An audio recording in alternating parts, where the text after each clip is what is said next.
Okay, let's go.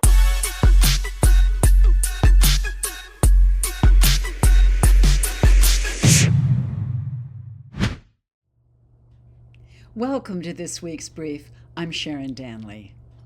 This week, we continue to highlight pieces from Paul's Parallels and the COT Substack. This week's features are Framing the Opposition Before They Show Up, Ideology Doesn't Spread, It Gets Staffed, and The Shakedown at City Hall, One Bad Councillor or Just Caught by Paul Macchiusi. Every story about this city gets told by someone, and more often than not, somebody decides who the villain is before the facts are in. This week we decipher who's actually writing the script. On May 26, 2026, Toronto Star columnist Matt Elliott argued that City Hall had a squeaky wheel problem, a small number of loud voices steering decisions that affect everyone else. His target was the Church Street pedestrianization pilot, a car-free stretch between Wellesley and Alexander, running summer of 2026. His solution? Drown out the negativity with positivity. It's a reasonable-sounding argument, but here's what it leaves out: some critical information. Elliott himself has covered Toronto City Hall for the better part of a decade, and he writes a paid newsletter titled The City Hall Watcher, which is read by mayors, city councillors, and senior city staff. The people who make city policy are paying subscribers to the newsletter that covers city policy. Elliott's column pointed to a group called Protect Bathurst, referencing complaints that it turned out were AI generated, linking to a Toronto Star story about the group in 2025. What the link or claim doesn't tell you is that Protect Bathurst was less than a week old when those videos went public. The group had no communication staff, no budget, and barely any organization for that matter. It was merely a group of neighbors and business owners trying to get a message out before the city eliminated more than 480 curbside parking and stopping spaces on Bathurst Street. The AI-generated videos was something one of the affected businesses contributed to the cause, and when the videos went viral overnight and took the emerging group by surprise, they labeled them as such, published a clarification, and took public responsibility in an interview with BlogTO.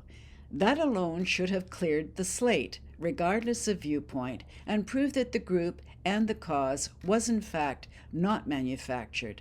But still, a year after the fact, a person in positions of influence decided to continue serving the public, a claim that is disingenuous. If the squeaky wheel frame applies anywhere in Toronto politics, it applies somewhere Elliott's column never mentions. Councillor Chris Moyes championed the Church Street project. He's also the councillor who, in January 2025, publicly called civic advocate Daniel Tate a white supremacist at a budget town hall, a claim Toronto's Integrity Commissioner later found violated the city's code of conduct. What else is on your list to rename, and what are the costs associated with those renamings? Mr. Tate, I know you and I have different opinions on many things. I just asked you a question. What are you planning to rename in 25? And what is the cost of it? View than I do. I know you have a white supremacy view. I don't support your views. You're pulling out the race card, and he's asking about... I know this guy. He's not a very... Doesn't matter. Did you just call me a white supremacist, Councillor Moyes? That's an appalling thing to say to a constituent. Before that finding came down, internal city emails showed Moyes' office pushing legal action against Tate for selling $35 t-shirts, with the proceeds going to the Daily Bread Food Bank. That's right, the City of Toronto sent a cease and desist over a food bank fundraiser. After the Integrity Commissioner ruled against the councillor, he asked council to cover his legal fees, and council approved $14,000 in taxpayer money. So, a councillor publicly smeared a civic advocate, drove legal action against a food bank fundraiser, was found in violation of the Code of Conduct, and sent the bill to the public. Why is there no column written about that wheel? And at what point does the media get held to account for their work or lack thereof? This is how the public layer of a narrative gets built. Next, the same pattern shows up in who gets hired, not just what gets covered. And if you're finding this useful, hit the subscribe, drop a line, and follow along with us on YouTube, Instagram, and Substack. Zoom out from any one councillor or columnist, and a bigger pattern shows up. Ideology doesn't spread through elections, it spreads through staffing. Judiciary, civil service, media, academia, and NGO sector, a deliberate, sustained placement of aligned people into the institutions that run day to day, whether or not the right party wins an election. Those institutions don't require political power to function because the people running the machinery aren't elected. They're hired, and they hire people just like them. The World Economic Forum's Young Global Leaders program is one visible version of this, a pipeline that runs promising figures from government, media, and academia through the same rooms and returns them to their home institutions carrying the same frameworks. A recognized alumni member is Justin Trudeau. He, along with the likes of Macron, Ardern, and Freeland, also come from this program. Like Prime Minister Trudeau, President of Argentina, and so on, so that we penetrate the cabinets. So yesterday I was at a reception for Prime Minister Trudeau, and I know that half of this cabinet, or even more half of this cabinet, are for our actually young noble leaders of the world. In 1974, Canada quietly stopped borrowing from the Bank of Canada at near zero interest and started borrowing from private banks at market rates, a shift most Canadians never noticed.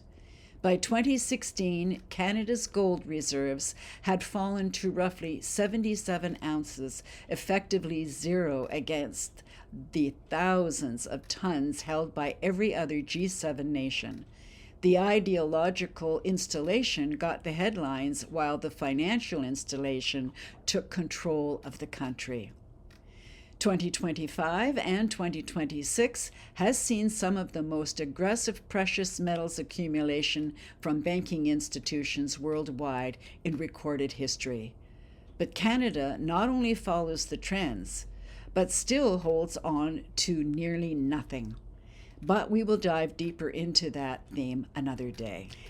Coming back to the local level, we look back at June 26, 2025, when Councillor Parthy Candeval voted against a $471 million Housing Accelerator Fund deal with Ottawa. He called it drastic and organized more than 50 residents' associations to help sink it. The no vote cost Toronto $10 million in federal funding immediately, with the rest of the deal put under threat. 2 weeks later, a complaint was filed against Candeval with the Integrity Commissioner. Within 2 weeks of that, it was referred to Toronto Police, and from there to the OPP's Anti-Rackets Branch, the unit that handles complex fraud and corruption.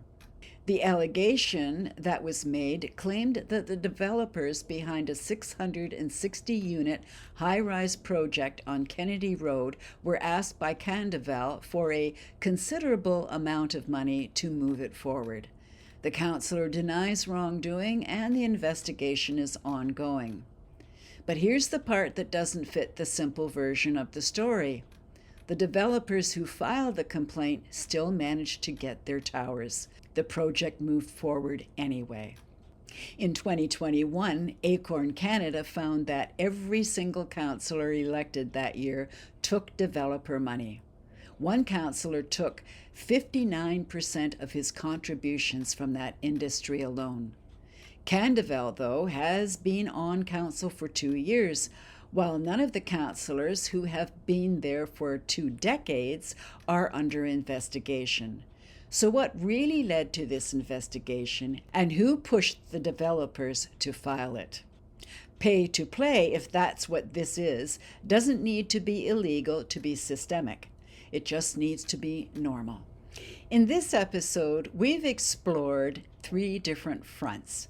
A columnist with mayors, councillors, and city staff in his subscriber list. An institutional hiring pattern that outlasts any election cycle, and a police investigation that started 2 weeks after a councillor cost the mayor's office $500 million. None of these stories are simple, and none of the people in them are uncomplicated villains. But in every case, the story that gets told first is the one that protects the people already inside the building. And the story that gets skipped is the one about the people who have been there for 2 decades with no investigations. The script writes itself when the same people are always holding the pen. If this is the first time you've heard both sides of the Toronto story, subscribe to us on YouTube, read along on Substack, and send this to someone who only knows one side of the story. This has been this week's Citizens Brief. I'm Sharon Danley.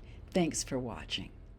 Stay up to date with Citizens of Toronto on Substack, Instagram, and YouTube. Find us at Citizens of 416 across social platforms.